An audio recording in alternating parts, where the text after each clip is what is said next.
Hi hello everyone, అందరూ ఎలా ఉన్నారు?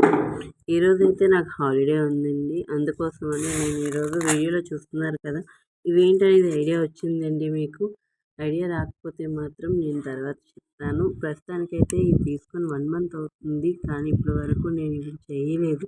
ఈరోజు ఎలా అయినా క్లీన్ చేయాలి, ఇవి చేసి మిల్లికి ఇవ్వాలని చెప్పి కూర్చున్నాను. మొత్తానికైతే ఇవి చేస్తున్నాను, కానీ మా అబ్బాయి అయితే ఒక పక్క నుంచి పెంచి చేసేస్తున్నాడు. వాడు చూడాలి ఈరోజు ఇవి ఎలా అయినా కంప్లీట్ చేస్తానా లేదా అనేది.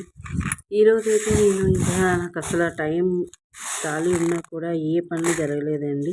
మొత్తానికి బిజీగా ఉండేటప్పుడే మనం డ్యూటీ టైంలోనే పనులన్నీ ముగించుకుంటాం. ఖాళీగా ఉన్నాం చేద్దాం అంటే అసలు అవ్వదు. చూస్తున్నారు కదా, ఒక పక్క నుంచి వాడు నన్ను విసిగిస్తూనే ఉంటున్నాడు. అసలు ఏం పని జరగట్లేదు. కానీ ఈరోజు ఏంటనేది అంటే, మొత్తానికి ఒక 10 డేస్ నుంచి నాకైతే చాలా ఇబ్బందిగా జరుగుతున్నాయండి. నాకు మా హస్బెండ్కి మేమేం మిస్టేక్ లేకుండానే మా వెహికల్ అయితే పోలీస్ స్టేషన్కి తీసుకెళ్ళారు. ప్రస్తుతానికైతే ఆయన ఒక 10 డేస్ నుంచి ఆ పోలీస్ స్టేషన్ ఇబ్బందుల్లోనే తిరుగుతున్నారు.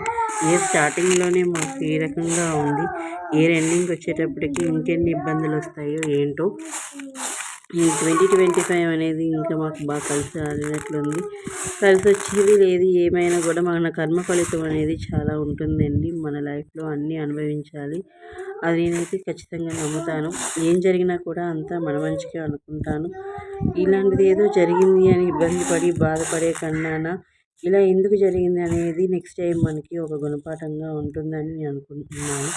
అంటే ప్రస్తుతానికైతే మాత్రం ఈ ఇయర్ స్టార్టింగ్లోనే ఇలా ఇబ్బందిగా ఉంది. అసలు ఏం జరిగింది అనేది మీకైతే నెక్స్ట్ వీడియోలో నేను ఖచ్చితంగా చెప్తానండి.